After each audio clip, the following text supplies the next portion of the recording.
Hello दोस्तों, आज बात करते हैं जो नेपाल में रिजीम चेंज ऑपरेशन हुआ है उसके बारे में। आपको पता ही होगा कि पिछले कई दिनों से वहाँ पर दंगे जैसी स्थिति है, जहाँ पे जेन ज़ी जो कि बहुत यंग जनरेशन है हम लोगों की, वो लोग बिल्कुल भी खुश नहीं थे और वो लोग सड़कों पे उतर आए। पार्लियामेंट में आग लगा दी है, कई मिनिस्टर्स के घरों में आग लगा दी है, यहाँ तक कि जो प्रीवियस प्राइम मिनिस्टर थे वहाँ के केपी ओली, सुना जा रहा है उनके घर में भी आग लगा दी गई है। बहुत सारी सरकारी इमारतों को नुकसान पहुंचा है, गाड़ियों को तोड़ा गया है, बहुत क्षति हुई है।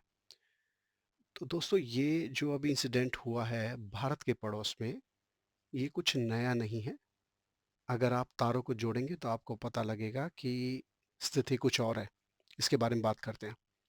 दोस्तों अगर हम कुछ साल पहले जाते हैं तो तकरीबन 2021 में, मैं कहूँगा कि फरवरी 2021 में, म्यांमार जो हमारा पड़ोसी राज्य है, वहाँ पर मिलिट्री कू हुआ था। जिसका मतलब है कि मिलिट्री ने वहाँ पे शासन को संभाल लिया, वहाँ की जो सरकार है उसको हटा करके। दोस्तों ये बात हुई है फरवरी 2021 में, तकरीबन मैं कहूँगा इसको 4 साल हो चुके हैं इस बात को, लेकिन ये बहुत ज़रूरी बात है, इस पे ध्यान दिया जाए। वहाँ पे एनएलडी जो पार्टी है उसने बहुमत के साथ अ, वहाँ पे विक्ट्री पाई, क्योंकि वो एक डेमोक्रेटिक गवर्नमेंट थी। लेकिन वहाँ की जो आर्मी है, जिसे जुंता या जनता भी कहा जाता है, उन लोगों को लगा कि इसमें फ्रॉड हुआ है और उन लोगों ने वहाँ की सरकार को हटा दिया फोर्सफुली और अभी वो पावर में है। सिंस फ़रवरी 2021 वो लोग पावर में हैं और अभी तक जो भी वहाँ पे फैसले किए जा रहे हैं, चीज़ें चल रही हैं, वो सभी जो मिलिट्री गवर्नमेंट है वहाँ की, जनता गवर्नमेंट जिसको कहते हैं, जनता या जुंता, वो उनके अंडर है। और इस बीच में वहाँ पर भी छोटे-मोटे दंगे, कुछ ना कुछ आउट ऑफ कंट्रोल सिचुएशन रहती है। उसके अलावा इकॉनमी भी काफ़ी ज़्यादा डाउन है। ध्यान रखिए, म्यांमार में मिलिट्री ने कई बार कू किया है, कई बार वहाँ की सरकार को हटाया है, अ, जो वहाँ पे सरकार काम कर रही थी, तो ये कोई नई चीज़ नहीं है। ये पहला इंसिडेंट है जो म्यांमार का है। उसी साल अगस्त में, 15 अगस्त को 2021 में ही अफ़गानिस्तान, जो हमारा पड़ोसी मुल्क नहीं है लेकिन हमारे आसपास की कंट्रियों में ही आता है, वहाँ की स्थिति भी चेंज हुई। वहाँ पर प्रेसिडेंट गनी जो थे, उनकी गवर्नमेंट थी, जो कि एक डेमोक्रेटिक, इस्लामिक डेमोक्रेटिक गवर्नमेंट थी आप कह सकते हैं, और वो वहाँ पे काम कर रहे थे। लेकिन तभी जो यूएस और नाटो, जो काफ़ी साल से, तकरीबन 9/11 के बाद से वहाँ पर थे, उन्होंने डिसाइड किया कि काफ़ी कुछ हो गया है और अभी हमें यहाँ से चलना चाहिए। और उन्होंने आनन-फानन में प्लानिंग की। खैर प्लानिंग बहुत स्टेज वाइज़ हुई है, जिसका कभी किसी दूसरे वीडियो में मैं आपको बताऊँगा। उन्होंने वहाँ पे बहुत सारे हथियार छोड़े, हेलीकॉप्टर्स छोड़े, आर्मर्ड ट्रक्स छोड़े, काफ़ी सामान छोड़ा और सडनली वहाँ से निकल गए। अब प्रॉब्लम ये हुई कि तालिबान काफ़ी टाइम से लड़ रहा था और वो वहाँ पे कंट्रोल करना चाहता था। तो वहाँ की जो एग्जिस्टिंग गवर्नमेंट है, गनी गवर्नमेंट, उस टाइम पे उसको लगा कि वो चीज़ नहीं सँभाल सकते हैं। प्रेसिडेंट गनी देश छोड़ के चले गए, बहुत सारे लोग देश छोड़ के चले गए, जिनको लगा कि वो तालिबान के अंडर नहीं रहना चाहते हैं, उनके रिजीम के अंडर नहीं रहना चाहते हैं।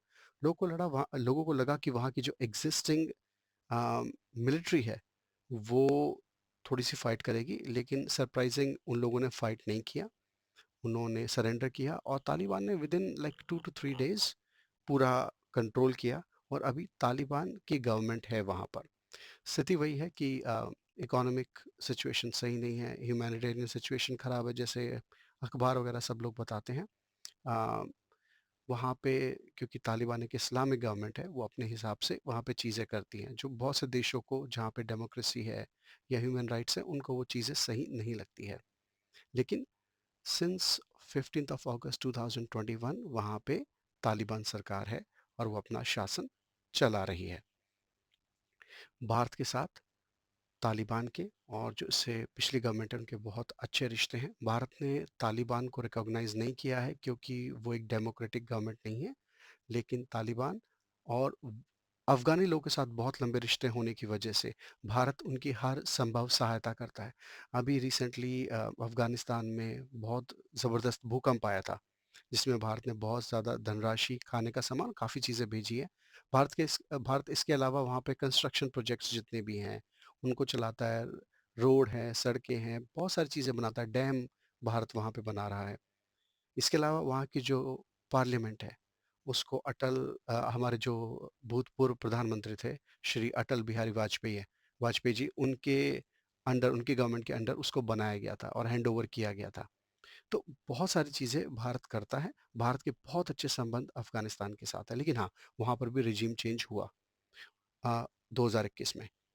इसके अलावा दोस्तों, जो अगला रेजिम चेंज हुआ हमारे पड़ोसी देश में, वो श्रीलंका में हुआ।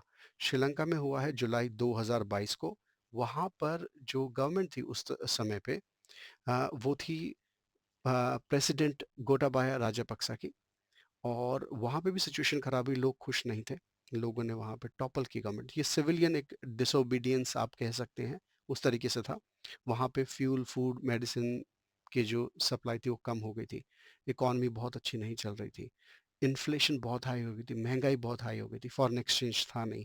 इसके अलावा जो पॉलिसीज़ थी, कुछ कहा जाता है कि उसमें टैक्स कट्स हुए थे। टैक्स कट्स नहीं हुए थे, और फर्टिलाइज़र बैन हो गया था, और बहुत सारे अलग इश्यूज़ थे जिससे लोगों को बहुत दिक्कतें हो रही थी।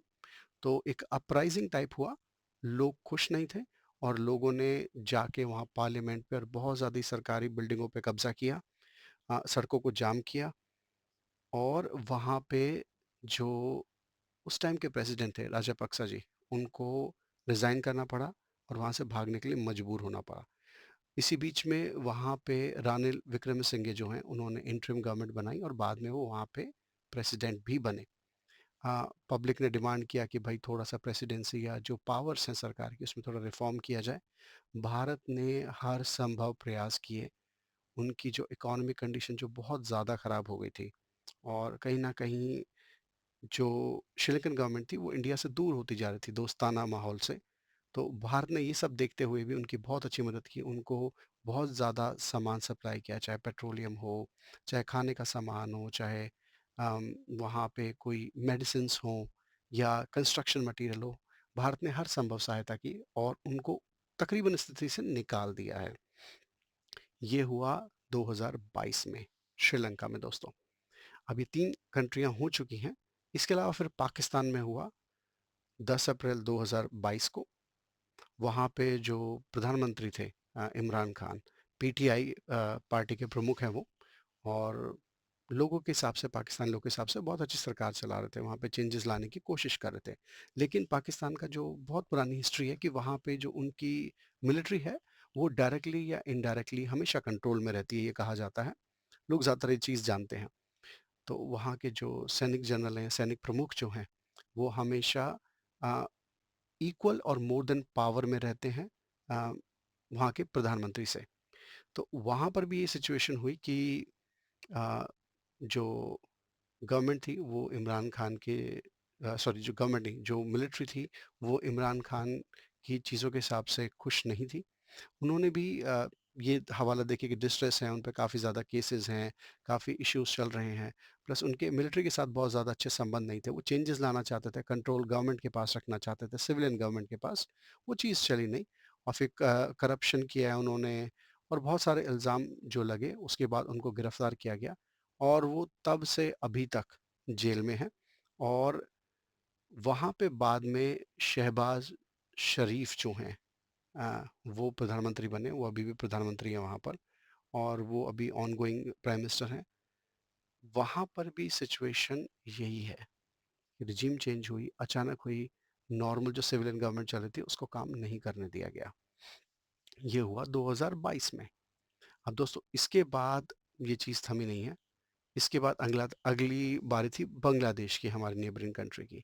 वहाँ अगस्त 2024 में, जुलाई अगस्त आप कह सकते हैं, उसके अंदर वहाँ पे सड़कों पे लोग निकल आए, अ, और अलग-अलग संगठनों के लोग निकल आए वहाँ पे, और ये कह के कि शेख हसीना सही चीज़ नहीं कर रही हैं, जॉब्स नहीं है वहाँ पर, चीज़ों को सही तरीके से नहीं किया जा रहा है, और बहुत सारे इल्ज़ाम लगा के, या उनको जिन चीज़ों से दिक्कत थी, सड़कों पे आके स्टूडेंट्स ने प्रोटेस्ट किया, बहुत सारे संगठनों ने किया, जो संगठन हमेशा उनके खिलाफ रहे हैं उन लोगों ने किया ये प्रदर्शन, और उनको वहाँ पावर से हटाया, उनको फोर्स किया कि वो रिज़ाइन करें, उनके लिए ज़िंदगी और मौत वाली सिचुएशन बन गई थी। शेख हसीना ने 5 अगस्त को बांग्लादेश छोड़ा और अभी वो भारत में है, असाइलम लेके रह रही हैं। उसके ठीक बाद वहाँ पे आनन-फानन में एक इंटरिम गवर्नमेंट बनी जो मोहम्मद यूनिस की थी। 8 अगस्त को बनी वो और उन्होंने बोला भी कि वो 2026 तक रिफॉर्म्स और इलेक्शन कराएँगे। पहले उन्होंने 25 ही बोला था लेकिन अभी बढ़ गया है और वहाँ पर भी इश्यूज़ चल रहे हैं बहुत ज़्यादा। उसके बाद बहुत ज़्यादा दंगे हुए। जो भारत के साथ दोस्ताना रवैये वाली जो सरकार थी शेख हसीना की जो हमेशा रही है, वो वहाँ पे नहीं रही, तो उसके बाद स्थिति वहाँ पे बहुत ख़राब हुई है, दंगे हुए हैं, जिसमें काफ़ी माइनॉरिटीज़ की डेथ भी हुई है। उन दंगों के अंदर भी जो सिविलियंस हैं बांग्लादेशी, उनकी भी डेथ हुई है। भारत के साथ एक दुश्मनी वाला रवैया अचानक आ गया है। बीच में ये भी हो गया था कि शायद कोई वॉर वाली सिचुएशन भी हो सकती है, लेकिन थैंकफुली नहीं हुई, नहीं तो दोनों तरफ से काफ़ी जान-माल का नुकसान होता, जो ठीक नहीं है दोनों कंट्रीज़ के लिए, मैं कहूँगा। प्लस एक कड़वाहट फैलती है। बांग्लादेश के साथ हमारे बहुत अच्छे संबंध हैं काफ़ी समय से। लेकिन इस कड़वाहट के बीच में इन बहुत ही तीखे डायलॉग्स जो बांग्लादेश की तरफ से आए, काफ़ी ज़्यादा रेस्ट्रिक्शंस बांग्लादेश के ऊपर लगी हैं, एक्सपोर्ट-इम्पोर्ट के अंदर और वहाँ इकोनॉमिक कंडीशन बहुत अच्छी नहीं है। भारत हमेशा से कहता रहा है कि बांग्लादेश की तरफ से बहुत सारे लोग ऐसे घुसपैठिए इंडिया में रह रहे हैं बिना एक प्रॉपर चैनल के यहाँ पर हैं और भारत को उससे दिक्कतें हो रही हैं। तो शेख हसीना की गवर्नमेंट को हटाया गया और वहाँ पे अभी मोहम्मद यूनुस इंटरिम गवर्नमेंट के साथ हैं, वहाँ पे भी चुनाव नहीं हुए हैं, फोर्स किया जा रहा है कि चुनाव हो, पर देखिए कब होते हैं। तो ये भी है। अब आते हैं नेपाल पर। नेपाल में प्रधानमंत्री जो फॉर्मर प्राइम मिनिस्टर हैं केपी शर्मा ओली, उनको अभी देश छोड़ के भागना पड़ा आनन-फानन में, उन्होंने रिज़ाइन किया। उन्होंने नेपाली आर्मी को बोला कि जितने भी स्टूडेंट सड़कों पर हैं, जेन ज़ी है जो स्टूडेंट भी हैं, यंग लोग भी हैं जिन्होंने ये अपराइजिंग की, जो कि बोल रहे थे कि वो खुश नहीं है, वो खुश इसलिए नहीं है क्योंकि महँगाई बढ़ गई है, इश्यूज़ हैं, करप्शन है, नेपोटिज़्म है, ठीक है, एलीट प्रिविलेज है। उन्होंने सोशल मीडिया पे देखा कि जितने भी सरकारी मिनिस्टर्स हैं, उनके बच्चे बहुत अच्छी जगह पे पढ़ रहे हैं, बहुत लेविशली खर्च कर रहे हैं और वो कहीं न कहीं देख रहे हैं कि उनको स्ट्रगल हो रहा है अपनी आम ज़िंदगी के अंदर। तो वो इस चीज़ से खुश नहीं थे। तो ये बातें बोल के बताया गया है कि यू नो वी गवर्नेंस है, इनइक्वालिटी है, बहुत सारी चीज़ें हैं। तो लोग सड़कों पे आए, जैसे वीडियो के स्टार्टिंग में बताया, पार्लियामेंट में आग लगा दी गई। बहुत सारी सरकारी बिल्डिंगों को भी जला दिया गया है। काफ़ी सारे मिनिस्टर्स के घर को जला दिया गया है। बहुत सारे मिनिस्टर्स को घर से खदेड़ करके ये खबरें आ रही हैं कि जान से भी मार दिया गया है। जो एक्स प्राइम मिनिस्टर थे, शायद उनकी वाइफ हैं, उनको उनको शायद जलाया गया है, ऐसा कुछ बोला गया है। कन्फर्म नहीं है बट हाँ, कुछ एक फुटेज आई है लेकिन मैं कह नहीं सकता ये सच है कि नहीं। अ, बहुत सारे मिनिस्टर्स को बाहर निकाल के पीटा गया है, लिटरली बहुत बुरी हालत है। जो केपी ओली हैं, उनको तो लिटरली हेलीकॉप्टर से भागना पड़ा है, उनको इवैक्यूएट कराना पड़ा मिलिट्री को। वहाँ भी बहुत ख़राब सिचुएशन है। दोस्तों अब समझने वाली बात ये है कि भारत की तरफ जितनी भी कंट्री आती जहाँ पे डेमोक्रेसी थी, उन पे अचानक रिजीम चेंज हुआ और रिजीम चेंज नॉर्मल नहीं हुआ, किसी डेमोक्रेटिक प्रोसेस से नहीं हुआ कि डेमोक्रेटिक प्रोसेस के तहत चुनाव हुए, वो पार्टी हार गई, वो सरकार हार गई और जो एक नॉर्मल होता है कि जब आप हार जाते हैं तो आप दूसरे को हैंड ओवर करते हैं पावर को, ऐसा नहीं हुआ है। एक सड़कों पे लोगों को लाके इस तरीके से हटाया गया है। हाँ, रीज़न यही बताया गया है कि अ, लोग खुश नहीं थे, जो एक जेन्युइन इश्यूज़ होते हैं उनकी वजह से। लेकिन एक ऐसा माहौल है जो खतरनाक सा है, अच्छा सा नहीं है क्योंकि सड़कों पे जब इस तरीके से अपराइज़िंग होती है तो बहुत से लोग जो मासूम होते हैं, जो इन इन चीज़ों से कुछ जिनका लेना-देना नहीं होता, सडनली उनके साथ काफ़ी बुरा हो जाता है, चोटें लग जाती हैं, डेथ भी हो जाती है, ये सब चीज़ें होती हैं। ये चीज़ ठीक नहीं है। भारत के अंदर लगातार ये सिचुएशन शायद बनाई जा रही है कि भारत के अंदर भी ये हो सकता है। भारत के अंदर बहुत ज़्यादा लोग हैं, भारत के अंदर करप्शन है, भारत के अंदर ये नहीं है, वो नहीं है, बहुत सारी चीज़ें की जा रही हैं। बोला जा रहा है कि भारत के अंदर भी मिलिट्री ये काम करे, मिलिट्री कू हो जाए, जो आज तक कभी हुआ नहीं है। भारत की military is super disciplined, super disciplined. आप सपने में भी नहीं सोच सकते ये चीज़ को। और इसके अलावा लोगों से उम्मीद की जा रही है कि लोग बाहर निकले सड़कों पर ये सब काम करें।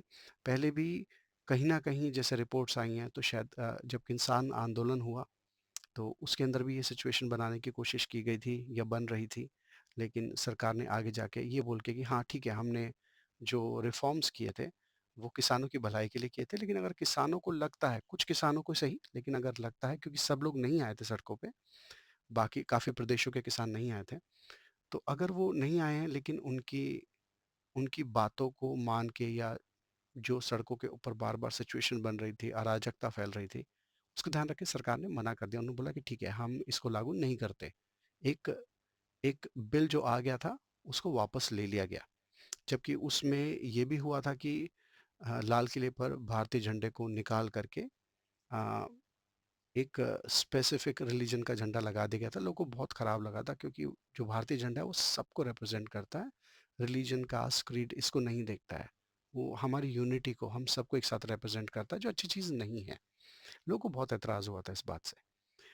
इसके अलावा भी बहुत सारे हुए हैं जिसमें दिल्ली में भी काफ़ी दंगे हुए। काफ़ी लोगों की जान गई अनफॉर्चुनेटली सिविलियंस की। अम, इसके अलावा बहुत भड़काऊ बयान भी आए। तो काफ़ी तरीके से काफ़ी कोशिशें की जा रही हैं कि भारत के अंदर भी रिजीम चेंज हो। इसका कारण ये भी बोला जा रहा है कि जो एक्सिस्टिंग गवर्नमेंट है वो काफ़ी टाइम से यहाँ पे है, काफ़ी ज़्यादा रिफॉर्म्स कर रही है, जो स्लोली ग्रेजुअली भारतीयों को पसंद आ रहे हैं। अभी रिसेंटली उन्होंने शायद जीएसटी को भी कम किया, तो लोगों को ये चीज़ बहुत अच्छी लगी क्योंकि स्टार्टिंग में लोगों को शिकायत थी कि भाई टैक्स देना पड़ रहा है, टैक्स ज़्यादा लग रहा है, 5% से शुरू होता है और 20, 25, 30 शायद और उसके करीब जाता है। लेकिन अभी इन्होंने 5% और शायद 18% ही कर दिया है। काफ़ी चीज़ों से जीएसटी हटा भी दिया है, जैसे एजुकेशन है, फूड से भी शायद हटा दिया है। मैं क्लियर नहीं हूँ, लेकिन काफ़ी चीज़ों से हटाया। तो लोग खुश हैं कि कहीं न कहीं चेंजेज़ आ रहे हैं। अभी पाकिस्तान के साथ भारत का अभी एक युद्ध हुआ था, ऑपरेशन सिंदूर। भारत ने उसमें बहुत अच्छा परफ़ॉर्म किया। भारतीय हथियारों ने, भारतीय सेना ने बहुत अच्छा अ, काम किया उसके अंदर। अ, पूरे वर्ल्ड में वाहवाही हुई है कि एक तो 2 न्यूक्लियर कंट्री अगर भिड़ी हैं, तो एक ने सिर्फ़ अपने मेक इन इंडिया हथियारों के तहत जो कि 80-90% थे, उनके थ्रू ही इतना अच्छा काम किया है, जिसकी उम्मीद नहीं थी। एयर डिफेंस सिस्टम बहुत अच्छा था। तो भारत पिछले कई सालों से बहुत अच्छा कर रहा है। लोग कहीं न कहीं गवर्नमेंट से खुश हैं। किसी गवर्नमेंट से पूरा खुश हुआ जा सके एक लोकतांत्रिक माहौल में ज़रूरी नहीं है। लेकिन लोग खुश हैं क्योंकि लोगों ने तीसरी बार इस गवर्नमेंट को चुना है और गवर्नमेंट ने बहुत सारे जो चीज़ें हैं वो लेके आई है रिफॉर्म्स में। बहुत सारी चीज़ें जो प्रॉमिस किया उनको पूरा किया है। लोगों का ध्यान रखा है। काफ़ी चीज़ों के लिए लोग खुश नहीं हैं, जिनके लोग शिकायतें कर रहे हैं, लेकिन गवर्नमेंट बोल रही है कि कहीं न कहीं वो ध्यान रखेगी। तो एक येस नो सिचुएशन जो एक रहती है लोकतांत्रिक माहौल में, वो है भारत में। लेकिन भारत में कहीं पर भी ये माहौल नहीं है कि लोग कल को सड़कों पे निकल आएँ और बोले कि हम तो खुश नहीं है भाई किसी रीज़न से और हम ये सब काम कर देंगे जो बाकी कंट्रीज़ में हुआ है। दूसरा दोस्तों एक चीज़ ध्यान रखिएगा, बहुत सारे लोग अपनी लाइफ़ से कुछ ना कुछ चाहते हैं, 9 से 5 की जॉब करते हैं और इस 9 से 5 की जॉब में वो अपनी लाइफ़ में इतनी बिज़ी रहते हैं अपनी ज़िम्मेदारियों पे कि सड़कों पे निकल के ये सब काम करने का उनके पास समय नहीं रहता है। ऐसे में इतनी सारी लोगों को एक साथ लाना, उनको बताना कि ये सब चीज़ें करनी है, उनको गाइड करना, एक बहुत बड़ी चीज़ है। इसके लिए फंडिंग भी चाहिए, पैसे भी चाहिए। तो बहुत सारे लोग जो नहीं चाहते हैं कि कहीं न कहीं ये चीज़ उस तरीके से काम करे जिस तरीके से हो रही है, उनका कहीं न कहीं सपोर्ट होता है। ये चीज़ किसी देश में अंदरूनी तौर पे कुछ लोग कर सकते हैं। ऑफ़ कोर्स अंदर से सपोर्ट रहता है, नहीं तो पॉसिबल नहीं है करना। लेकिन कहीं न कहीं बहुत सारे जो दूसरे देश हैं, जो कहीं न कहीं नहीं चाहते हैं कि आपकी जो एक्सिस्टिंग गवर्नमेंट है, जिस तरीके से काम कर रही है, उनके हिसाब से काम कर रही है कि नहीं है, उनको वहाँ पे वो फ़ायदा पहुँच रहा है उस गवर्नमेंट के रहते ना रहते, तो वो भी कई बार एक ऐसी चीज़ें करते हैं जिससे कि वहाँ पे चेंजेस आ सकते हैं। तो भारत के लिए ये एक ऐसा समय है, कठिन समय है, जहाँ उसके आस-पास सारे देश जो कि फ्रेंडली देश हैं, अ, उनमें सिचुएशन हुई है। उनमें अचानक रिजीम चेंज हुई है, एक नॉर्मल लोकतांत्रिक तरीके से नहीं हुई है, कू करके हुई है। तो भारत के लिए एक बहुत कॉशियस रहने का टाइम है, लेकिन भारतीय जनता बहुत समझदार है। वो जानती है कि इससे अपना ही नुकसान है। आप अपने ही घर के अंदर अगर आप तोड़-फोड़ करेंगे, अगर आप अपने ही घर के अंदर अचानक अराजकता फैलाएँगे, तो किसी किसी स्पेसिफिक का नुकसान हो ना हो, आप लोगों का ज़रूर होगा, क्योंकि गाड़ियाँ जलेंगी, इमारतें टूटेंगी, या कोई बेचारा सिविलियन जिसका कोई मतलब नहीं है, वो इस जोश में, इन चीज़ों में अगर लपेटे में आएगा, तो अच्छा नहीं है। तो दोस्तों, ये जो सिचुएशन है, ये ध्यान रखने की है। अगले कुछ वीडियोज़ में हम कोशिश करेंगे कि स्पेसिफिकली नेपाल की सिचुएशन में क्या हुआ है या भारत के अंदर क्या हो रहा है, उसके बारे में कुछ और चीज़ों के बारे में बात करेंगे। अगर आपको वीडियोज़ अच्छे लग रहे हैं, कुछ चेंजेस चाहते हैं, प्लीज़ बताइए कि क्या चेंजेस लेके आ सकते हैं। अगर कहीं पे आपको लगता है कि कोई इन्फॉर्मेशन कम है, या आपको लगता है कुछ इन्फॉर्मेशन को अलग तरीके से देना चाहिए, प्लीज़ मुझे बताइए, मैं कोशिश करूँगा। प्लीज़ अगर आप नए हैं, चैनल को सब्सक्राइब कीजिए, ठीक है? बेल आइकन दबाइए और साथ-साथ फीडबैक भी देते रहिए। धन्यवाद। जय हिंद।